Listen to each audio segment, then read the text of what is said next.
What's going on, families? David here with Light Power. Shine so someone can see you. Yes, you can shine too. And in this video, I wanted to share with you guys my journey with conscious discipline.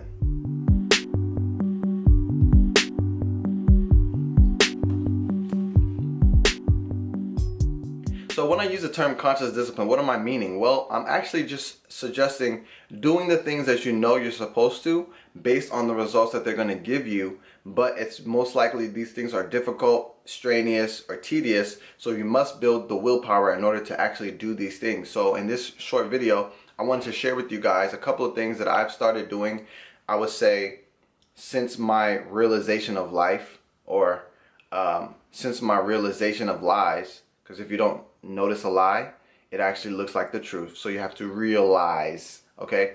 But for me personally, my entire journey started on trying to create more energy, trying to create more money so that I could be more of an assistant or a producer for my personal family. And this is because I've seen a lot of stress and a lot of strain due to the financial system. So what the first thing that I was starting to do was just become an entrepreneur. An entrepreneur is someone who serves or helps solve problems with the products or services that they offer. Either solve problems or create situations. So I started doing this when I was younger, but it was really difficult for me to start entrepreneurship because it's like, even though I was already doing it, now that it has a name and a label and everything, it kind of feels like a job now, because it wasn't a job when I was just having fun trying to solve problems and, oh, money's coming out. That was, a little bit different. So one of the first things that I started doing was reading and using my time to add value to my own life. And what does that mean? Well, that means spending time digesting information or content that's going to allow me to become who I need to be for someone else. So if I need to be able to buy a house and have my mom and my dad, living there and have food for them and everything that they've ever done for me, it would mean that I would need to have a certain amount of money. And also, if I wanted to also enjoy my time, that would mean that I would need to use time to make a certain amount of money, so then I still had time. So that's just how my mind was about this discipline. It was like more of, what do I need to know for the person I want to be? That was the first discipline, is learning, because normally school kind of weans you away from learning by learning incorrectly, learning the wrong things, learning things you don't see yourself in, learning things that are not about you. Things like that kind of reduce the craving for knowledge.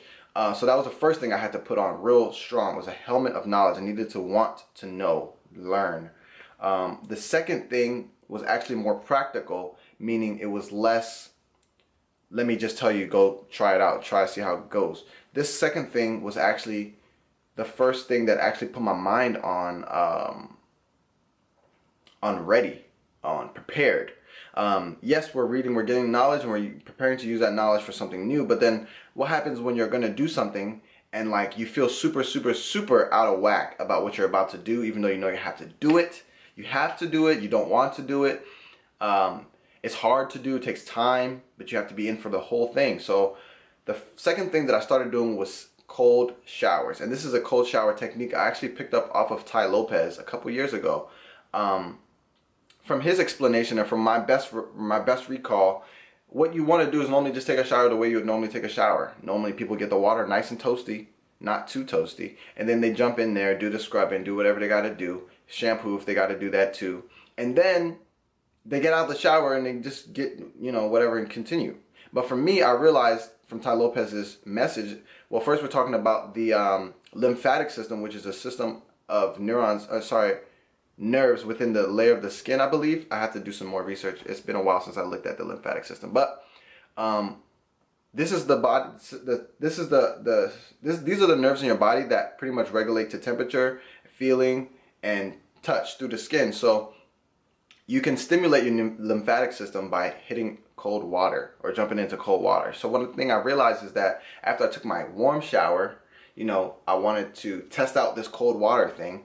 I'll probably leave a video down below so you can see all the benefits of cold showers, because this lymphatic system actually experiencing that cold and then warming back up is very healthy for the body. But we'll talk about that more in depth in another video. I want to share with you the techniques I had to learn.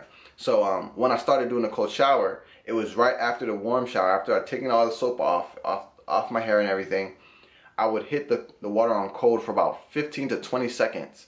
So the thing about this is that you are stimulating your mind to do something difficult, and you won't understand it until you actually get what's going on. So when the water is warm, you're feeling comfort, you're feeling pleasure, right? And then once you put it on cold, it actually doesn't change automatically. You know that you've changed it, so you're actually preparing that the water is going to change temperature soon. And since it hasn't happened yet, you know, you're still kind of like experiencing the warm. And then it becomes so not warm anymore that it becomes lukewarm, and you know that it's not hot anymore. Okay? And this is probably like the red flag zone, because as soon as you turn the water and like it's coming, like your body knows that you're about to start doing like, oh, you're about to start doing that in a couple seconds, right? But it takes more seconds than the thought. So you're preparing. You are preparing for the cold. The cold is coming. It's gonna come. It's coming in a second. Oh, baby, you better get ready. And then the cold hits. Boom. And then it's like, oh, oh, oh.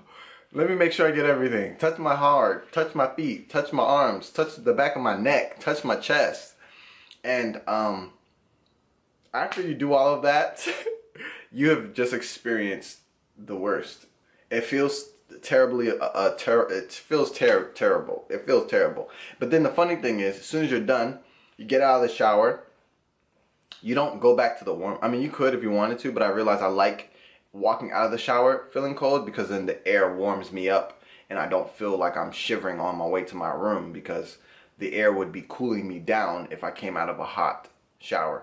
But yeah, so that's the second thing. Preparing your mind for mental trauma or mental stimulation that's difficult to receive. It works perfectly for every single thing in my whole life. Would never undo this experience. I need to hit the cold before I leave the shower. It just makes sense now.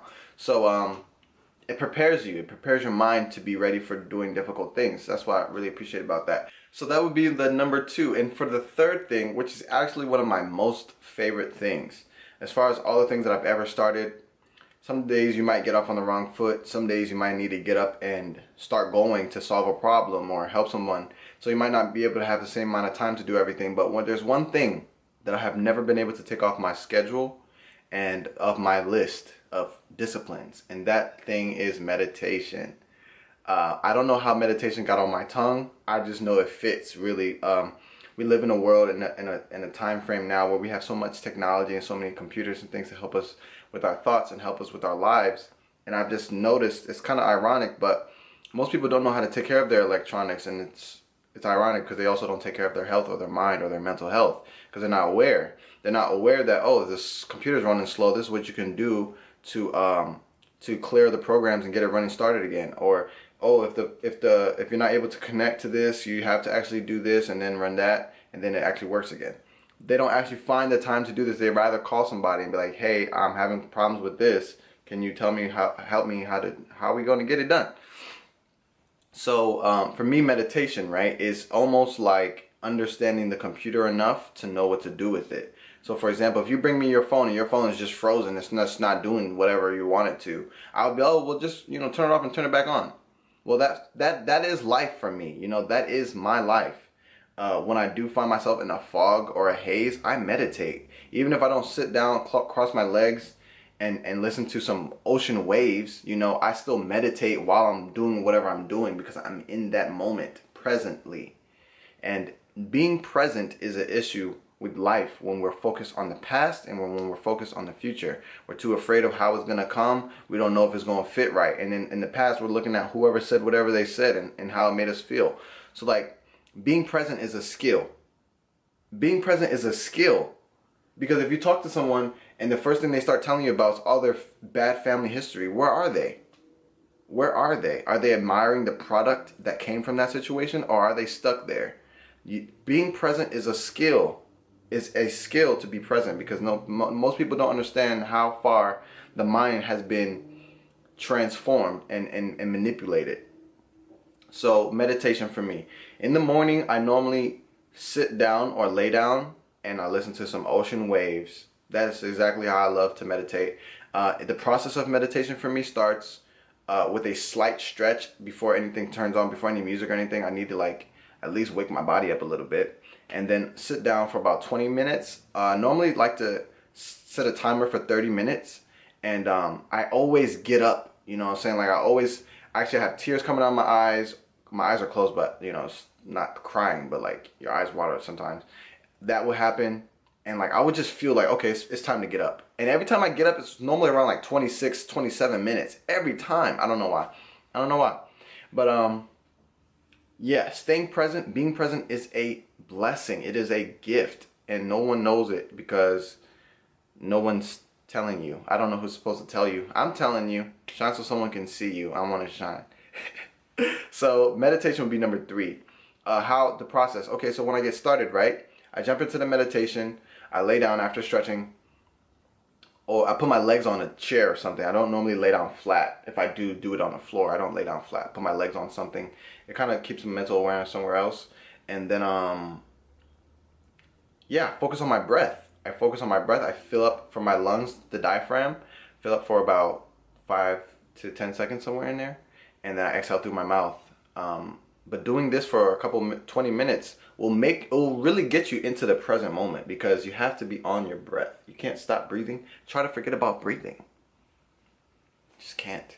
So when you actually put your focus there, since you already can't stop doing it, it forces you to be on this rhythm, and the rhythm allows you to clear your mind, because once you're present, you can see yesterday's thoughts just like that. You can see tomorrow's thoughts just like that. You know, they're just flying all over the place, you know? They're just going all over. And it comes to a spot where you're so aware of everything that you've thought and everything that you think that you are allowing it to be where it is, and you're allowing yourself to be where you are. And then that's like the reset, you know? Because like imagine this. You're a phone, and everywhere you go, you're taking notes, you're taking pictures, you're taking everything. You never get a restart. You never turn it off. Even if you've been on for 3 months taking photos, you know, you've been on and you're lagging, you know, and you're stuttering a little bit, you know. Every time I open a message, if force closes, it shuts down, and then I have to open it up all over again. Why don't I just restart the phone? Maybe it'll stop all the problems. That's how I see it. Like if you're having overthinking issues, or if you're indecisive, what you really need to do is calm down and get into your heart space and realize what you want. And that comes from meditation for me. So for me, meditation is number 3. So those are 3 things that I wanted to share with you guys on my conscious journey of discipline. And it's great. I can't really undo or wish to undo any of the things that I've shown you. They're actually treasure tools for me. I cherish them just as well as I cherish life itself. So with that being said, family, that's the end of today's video. Shine so someone can see you. Drop down in the comments below if you've tried or used anything in your own conscious journey of discipline that I could use, or that someone else in the family could use. We love to read and check out your response. So with that being said, I'll talk to you again soon on the next video. Thanks for subscribing. That means so much, because we are on a journey of self-realization, and I'm excited to have you along with us. So with that being said, family, shine so someone can see you, and I'll talk to you again soon. Peace.